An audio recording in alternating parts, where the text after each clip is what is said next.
Hoxe queremos facer unha viaxe polo corpo humano para coñecernos mellor a nós mesmos. Vamos a falar de xenética e vamos a facelo cunha eminencia no tema. E ademais do que podamos chegar a aprender, gustaríanos que nos decatásemos todos xuntos do ben que se poden chegar a facer as cousas neste país que chamamos Galicia, porque o noso protagonista é un grandísimo científico, pero ante todo é un gran galego.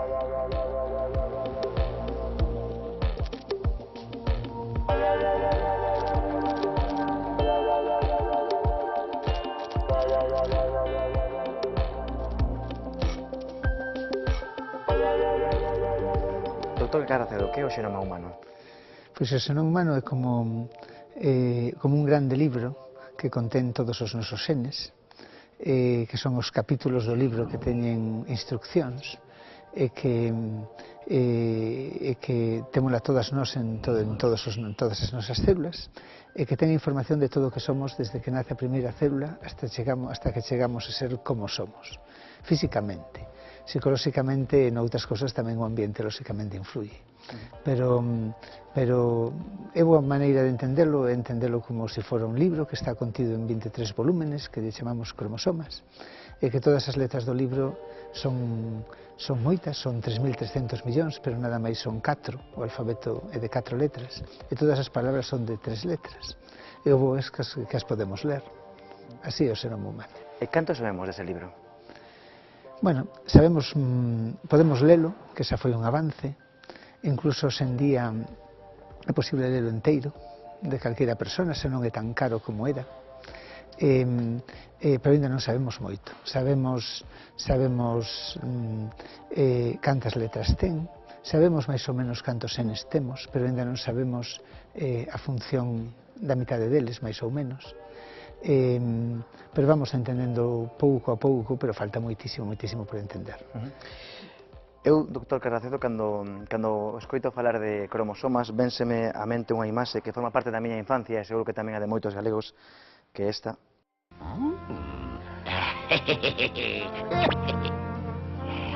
Tengo una idea, vamos a ver qué sale de aquí. É un pouco así como funciona. A enzima colle un sen, colle un xunto con outra. Así exactamente, de feito, é unha casa aínda os teño, porque para os meus fillos era o que estaban mirando todo o día cando eran pequenos, e ainda temos todos os vídeos. A verdade é que están moi ben feitos e moi bonito. Son vídeos instructivos, non son lóxicamente da miña época, pero coincidiu ca época dos meus rapaces, e non paraban de miralos e disfrutar deles e aprender. Gústame moito. Pero é así un pouco como funciona, non? Así exactamente, está ben explicado. Moi ben. Como se investiga no mundo da xenética? Hai moitas ramas de xenética. Investígase como se investiga hoxe en día na ciencia. Primeiro, con consorcios. Necesitamos, por exemplo, para saber os genes que están detrás das enfermedades comuns, necesitamos ter pacientes, ter consorcios clínicos, pacientes ben caracterizados e moitos, necesitamos matemáticos, bioinformáticos, necesitamos facer equipos moi multidisciplinares e moitas veces moi multinacionais. Ter ideas, ter hipótesis, e ter acceso a tecnoloxías importantes, porque as novas tecnoloxías de secuenciación do xenoma e o que chamamos de xenotipado masivo únicamente se poden hacer en centros grandes que teñen dotación e recursos bioinformáticos tamén importantes, porque o libro do xenoma enteiro é enorme e dificilmente caben incluso nun ordenador normal. Necesitamos centros de supercomputación a beira para poder traballar e traballar con esa información. Traballase así, e con moitos científicos e moita xente pois investigando. É a raíña das drogas e aínda máis no noso país. España é o primeiro consumidor de cocaína do mundo, supera a Estados Unidos e cuadriplica a calquer país da Unión Europea. Ademais dos trastornos que xera no momento de consumila, a ciencia acaba de descubrir que tamén afecta ao ADN, provocando mutacións e alterando o material hereditario, prexudicando polo tanto as futuras xeracións. En total son máis de 400 xenes os que se ven afectados a longo prazo polo consumo. As investigacións centradas nunha parte concreta do xenoma humano que permitiron dar con eses marcadores xenéticos poderían ser un dos recentes pasos máis importantes para tratar a adicción a esta droga. Estes avances axudarán a deseñar un substituto terapéutico, igual que fai a metadona coa heroína. Charles Darwin dixo un día que o ser humano era o único animal que despois de tomar unha copa de brandy e emborracharse era tan estúpido como para volver a facelo. Pero hoxe sabemos que a adicción non é exclusiva do home. O caso máis curioso é o dos wallabies, uns canguros que residen en Australia que se mergullan nos campos de opio e que comezan a dar voltas. Por certo, isto explica por que ali aparecen misteriosos círculos que se atribúen aos extraterrestres.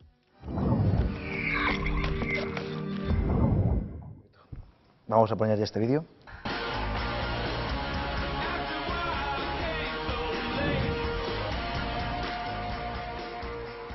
Sempre se lle comparan cos CSIs, pero vostede sempre di que ao final vostede é o coordinador dun grupo señal de personas, non?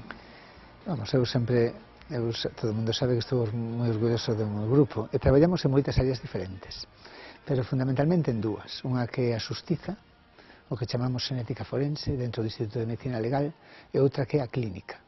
Todas as aplicacións da xenómica na clínica foi unha revolución e temos moitos grupos de investigación dentro destas dúas áreas.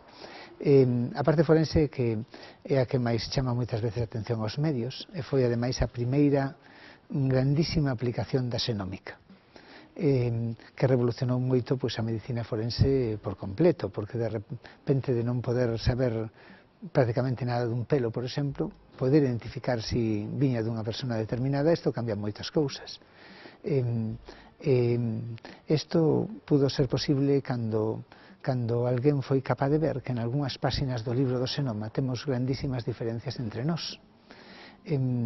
Outro premio Nobel, que se chama Kary-Mullis, descubriu como fotocopiar as páxinas do libro. Eso, claro, xa pouco tempo despois, fai 15 anos, seramos quen de ter un perfil xenético que prácticamente identificaba un individuo a partir dunha mancha de sangue do tamaño dunha cabeza dun alfiler. E hoxe en día, pois nada, toco eu aquí, e xa temos, se alguén sabe que toquei, pode coller o meu perfil de ADN, alguén do noso grupo que poda facelo moi ben. E por eso se revolucionou moito toda a medicina forense. Vamos a ver outro vídeo, señor Carracedo. Acta de votación del jurado. 1. Probado por unanimidad. Probado por unanimidad. Por unanimidad. O caso de José Bretón. Como ve vostede este tipo de casos tan duros desde un punto de vista humano? Bueno, a mí cando son mediáticos non me gustan moito, porque non me gusta moito todo o que é o papel dos medios nos casos judiciais. E son moi crítico respecto a elo, porque me parece que aínda que hai que respeitar o dereito á información, tamén moitas veces a presunción de inocencia e o secreto sumarial tamén tiñan que ser respetados, e a labor dos peritos e dos xuíces. Nestes casos hai casos moi tristes na parte forense, pero un científico forense é independente dos casos. Traballa con unha mostra que lle chega, que hai que comparar con outra mostra, e moitísimas veces non temos nin idea do que o caso significa, nin o queremos saber. Para nós trátase dun problema científico e vivimos, por eso non me gusta moito as cousas, porque prefiro sempre a nosa independencia. Nos vivimos, non queremos saber do caso, queremos saber de que cal é o problema. Que hai unhas mostras que poden ser moi difíciles, no caso de Bretón imposible totalmente de analizar, para comparar con outra mostra. Pois ese é o noso traballo. Non nos queremos ver influídos polo caso que hai ao redor. O meu mestre, que era un profesor Concheiro, un gran patólogo forense que facía autopsias como ninguén as fixo neste país, el distinguía moito entre o que eran os cadáveres e os difuntos. Cando lle chegaba un cadáver, el gustaba de ver cal era a causa de morte, era un especialista, pero cando aparecía unha funeraria ou un familiar ou algo, el montaba en cólera e decía: eu non quero un difunto, eu que quero un cadáver. Especialmente importante foi a vosa aportación no caso do 11M, non? Nós traballamos en moitos casos do mundo e de moitos países, moitos deles moi mediáticos e importantes, outros non tan mediáticos, pero tan importantes sin ser tan famosos como as partes que foron. O caso de 11M non foi tan importante a nosa participación, pero sí foi moi importante científicamente.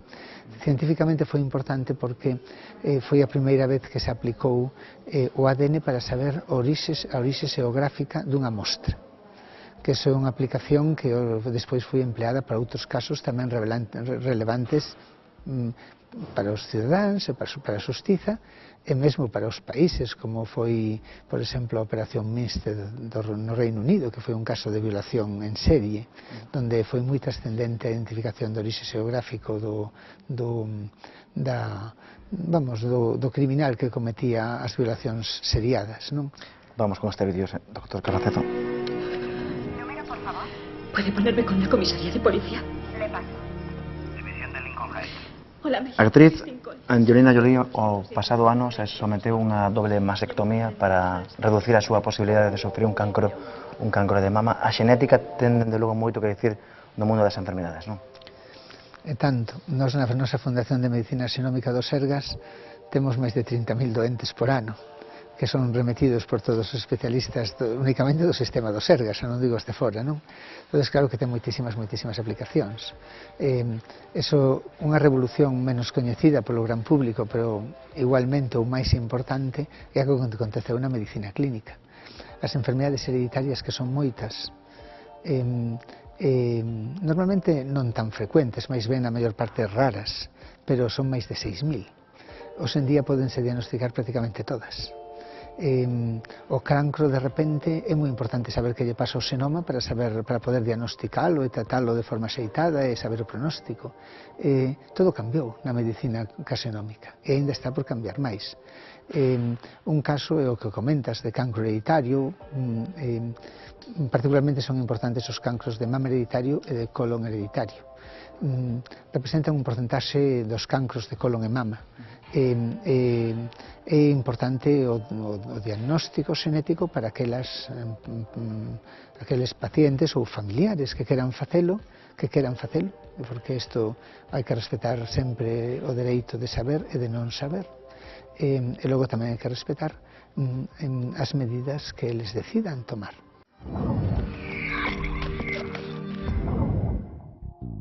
Resulta incrible comprobar o leais e intelixentes que poden chegar a ser certos animais. Por exemplo, agora sabemos que os cans teñen unha especie de ollo científico que lles permite detectar enfermidades como o cancro, que en moitos casos, cando se diagnostica, soe ser tarde para o paciente.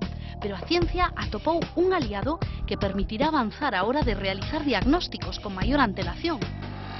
Son eles, e fano grazas ao olfato. Os cans traballan cheirando diferentes mostras de texido de biopsias, de ouriños ou de sangue e se lles ensina a asociar certos olores con diferentes tipos de cancro. A taxa de éxito é tan alta que son capaces de dar con algúns tipos de cancro que nin sequera se atopan en exames médicos. Hai que dicir que non son infalibles, pero axudan a moitos especialistas a realizar probas máis exhaustivas.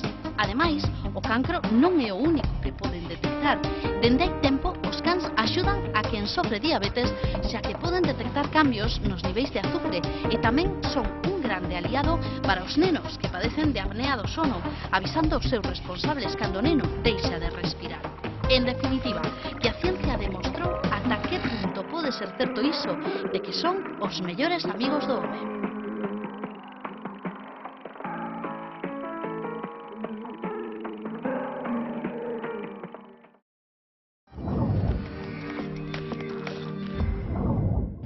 Eu lendo sobre vostede para preparar a entrevista, que nesta etapa da súa vida gustaría aportar a perspectiva da xenética ao mundo da mente humana.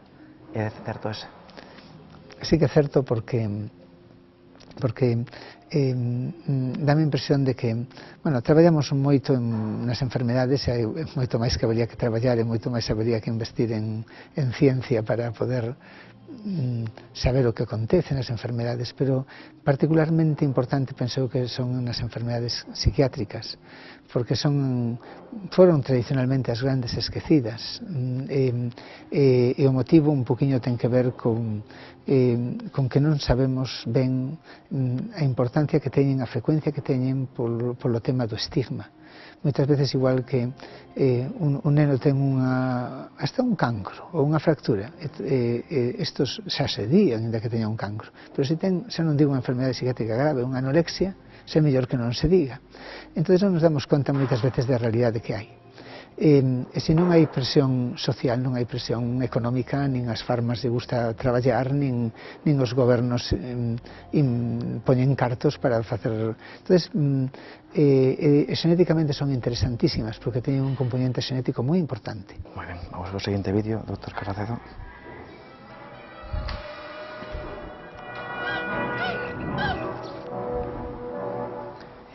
Somos máis homo sapiens, máis neandertales? Bueno, somos homo sapiens. O que pasa é que, en contra do que pensábamos, no noso xenoma hai tamén un pouco de xenoma neandertal, que se pensaba que as especies non tuveran contacto ningún, ou tuveran contacto pero non podía ser fértil, porque sí que conviviron nunha época importante, por lo menos aquí en Europa, pero a grande sorpresa ao analizar o xenoma do neandertal foi que no noso xenoma temos un porcentaxe de xenoma neandertal tamén. A xenómica está aportando moito, sobre todo os últimos avances de ADN antigo, que empeza a ser posible prácticamente analizar hasta secuenciar o mitocondrial do antecesor, empeza a dar claves moi importantes para a evolución humana e para entender un pouquiño máis o noso pasado máis remoto. O seguinte vídeo ten que ver con o noso pasado, o pasado de Galicia.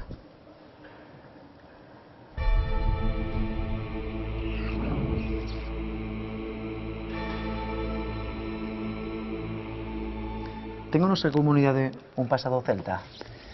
Somos celtas, quero decir. Claro, esta é a típica pregunta que non se pode facer un xenetista, porque nos miramos poboacións e individuos, movimentos físicos, pero o celta é un fenómeno cultural. É un fenómeno cultural. Os xenetistas non lle podemos dar resposta aos fenómenos culturales, senón a movimentos humanos. Poderíamos decir, os que estamos aquí vimos algún do norte de África, podemos decir, temos tantos genes do norte de África, ou vimos algúns do oeste de Asia, pois temos tantos genes do oeste de Asia. Estas cousas podemos dicilas. Agora, dar resposta a preguntas como a xente que facía aquí nos castros, no castro de Baroña, falaba celta. Pois estos genes non o pode decir, porque ali non pode decir se falan celta ou deixan de falalo. E por iso ese tipo de preguntas non podemos dar unha resposta. Pero lle fan moito este tipo de preguntas. Claro que sí, pero hai que entender que a xenética non pode dar resposta a isto. Esta fotografía tomada no ano 1951 durante unha expedición no Himalaya xerou un debate mundial sobre a figura do Yeti ou o abominable home das neves. Para moitos confirmaba as testemunhas de algúns montañeiros e habitantes da rexión do Nepal, entre China e a India, que aseguraban ter visto unha xigante criatura coñecida na zona como o animal mítico. Así que a ciencia lanzouse a descifrar o misterio. As primeiras análises realizáronse cun dedo, sustraído dunha man que supostamente pertencía a un yeti e que fora atopado por un grupo de monxes do Nepal en 1959. O encargado, por certo, de trasladar ese dedo ata o Colexio de Ciruxanos londinenses foi o actor James Stewart. Os resultados desvelaron que era humano. O enigma continuaba, pero recentemente un grupo de xenetistas ingleses procederon a investigar varias mostras de pelos atopados no Himalaya. As probas arroxaron un sorprendente descubrimento. Pertencían a un híbrido entre oso polar e oso pardo, un achado inesperado que de algún xeito remataba co mito do home das neves, aínda que segue habendo científicos que dedican a súa vida a dar coa criatura misteriosa.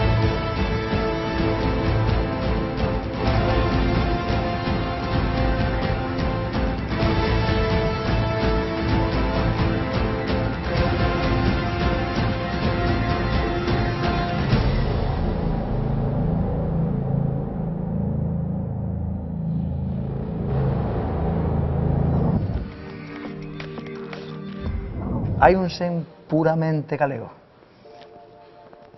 Non, hai xenes, nós temos unhas características como pobo.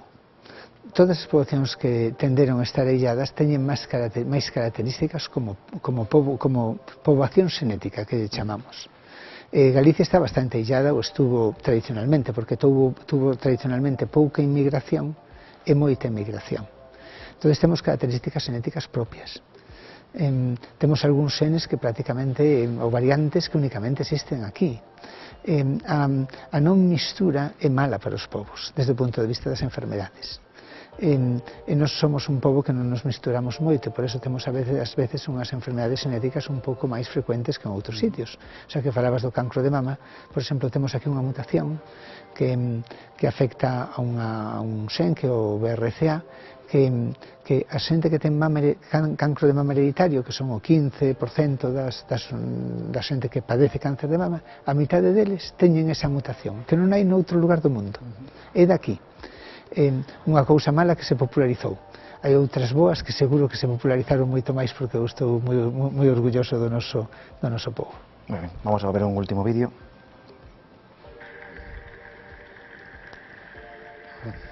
Meu amigo Carlos. Vostede recibiu moitísimos premios, este en concreto é o Premio Prismas da Casa das Ciencias da Coruña, a divulgación científica. Que importancia lle dá a divulgación? Para mí trascendental, eu non son un divulgador, eu non sei moi ben que son, pero un traballador basicamente, pero divulgar doulle unha importancia vital, porque o mundo científico, como xa dixen, os científicos traballan para os científicos e divulgan as súas investigacións en revistas científicas, que non son o acceso, que non están ao acceso do público, nin as entenden, nin as teñen por que entender. Os periódicos sacan noticias, pero tampouco educan. Descubriron non sei que outro. A xente ten que ter unha idea da realidade de que se pode facer, de que non se pode facer. A ciencia ainda non conseguiu todo, ni moito menos, pero a impresión é que todo está feito, que somos boísimos curando todo, e que se crean moitas veces falsas expectativas, e sobre todo non se adquire unha conciencia crítica de cal é a realidade das cousas. Divulgar a ciencia é a única maneira de entender o mundo que nos rodea, é a única maneira de poder criticar, de ensuiciar críticamente as noticias, os comentarios que escoitamos, é a única maneira de ser libre. Vostede tamén é algo crítico tamén co sistema educativo? Son. Porque pareceme que non cambiou, nin cambia cas reformas sucesivas, porque non cambiou no sustancial. Pareceme que tiña que ser máis adaptado, máis flexible, menos rígido, máis adaptado ao sistema madurativo dos rapaces. E como veso moito isto desde o punto de vista do científico, sei o que me chega, dame a impresión de que non favorecemos dúas cousas, facémola ben. Unha é a sociabilidade. Aquí en España traballamos isto de maravilla. Isto é importante nun mundo onde o networking é importante. A memoria, aos niveles a que son, penso eu que exageradísimos, porque xa non é a única cualidade que hoxe en día se necesita. E, sin embargo, matamos moito a curiosidade, porque damos todo por feito. E non acostumamos a xente a preguntarse o porqué das cousas. E a creatividade. Un rapaz que é creativo, que normalmente vai a ser disperso e imaginativo, non creo que teña moitas posibilidades no noso sistema educativo de chegar a médico, por exemplo. E dame moita pena. Penso que hai que cambiar os conceptos do ensino, máis que cambiar programas ou cousas, ou se esta asignatura ten que estar ou ten que deixar de estar. É moito máis profundo o cambio que hai que facer. Unha última pregunta, doutor Caraceto, que ten que ver coa súa familia. Ten unha conta pendente coa súa familia? Teño, porque isto de estar comunicado por Skype a mitad do ano non é boa cousa, máis para min que para eles. Realmente a vida do científico, e sobre todo cando tes un grupo tan grande como o noso, que tens que buscar moitos recursos, implica moitísima mobilidade. Doctor Caraceto, moitísimas gracias. A vos.